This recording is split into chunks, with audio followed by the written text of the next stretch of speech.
விஜய் கட்சி ஆரம்பிச்சதுக்கு அப்புறமும் பொது விஷயங்கள் எதுலையுமே வந்து நேரடியாக கலந்துக்கல, பொதுமக்கள் சம்பந்தமான விஷயங்கள் எதுவுமே அப்படின்னு ஒரு அது சம்பந்தமான சார். இப்போ வந்து ஒவ்வொரு விஷயத்தையும் இப்படி பண்ணணும்னு சில விஷயங்கள் இருக்கு. இப்போ தம்பி அன்னைக்கு ஒரு மேடையில சொல்லியிருந்தாரு லயலமணி. இப்போ விஜய் அண்ணா வந்து இறங்கி ஒரு விஷயத்த பண்ணும் பொழுது அங்க பாதுகாப்பு சிக்கல்கள் இருக்கு. இப்போ ஒண்ணுமே இல்லை சார். இங்க நம்ம தொகுதியில நம்ம தமிழக வெற்றி கழக நிர்வாகிகள் வந்து ஒரு சின்ன கொடியேற்று நிகழ்வு நடத்தினாலோ இல்ல ஒரு நலத்திட்ட உதவி பண்ணனாலோ போலீஸ் பர்மிஷன் கிடைக்கிறதுல பல சிக்கல்கள் இருக்கு சார்.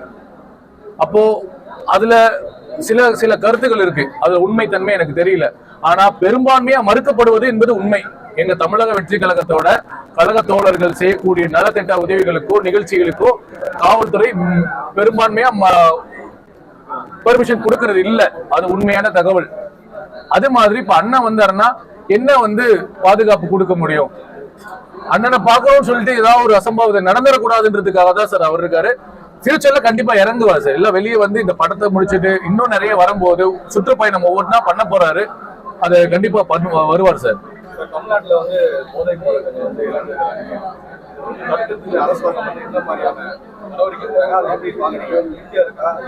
சார் அவங்களும் எடுக்கிறாங்க. ஆனா என்ன பொறுத்தளவுல இன்னும் எஃபிஷியன்டா எடுக்கணும், எஜுகேட் பண்ணணும், குழந்தைங்களுக்கு எஜுகேட் பண்ணணும். இது ஒரு வேற பெரிய சிக்கல் இருக்கு சார். இதுக்கு வந்து இது ஒரு கடுமையான தண்டனைகளும் இப்போ பொதுவா லண்டன்லாம் பாத்தீங்கன்னா லீகலைட்ஸ் ஆயிருக்கு சார். லண்டன் வளர்ந்த நாடுகள்லாம் வந்து பாத்தீங்கன்னா சில டபாக்கோ சில லிக்கர்ஸ்ல லீகல் பண்ணிருக்காங்க. ஆனா அங்க யாராவது அதை பயன்படுத்திட்டு ஏதாவது குற்ற செயல ஈடுபட்டாங்கன்னா இமீடியட்டா வந்து அரெஸ்ட் பண்ணிடுவாங்க. அந்த மாதிரி லா அண்ட் ஆர்டர் வந்து ரொம்ப பயங்கரமா இருக்கும்.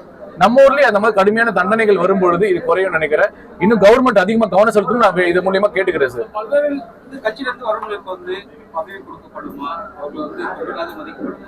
சார் நான் முன்னாடியே சொல்லிட்டேன், நான் ஒரு தொண்டன், நான் நிர்வாகி இல்ல. தலைமை கழகத்துல எனக்கு எந்த விஷயங்கள் கிடையாது.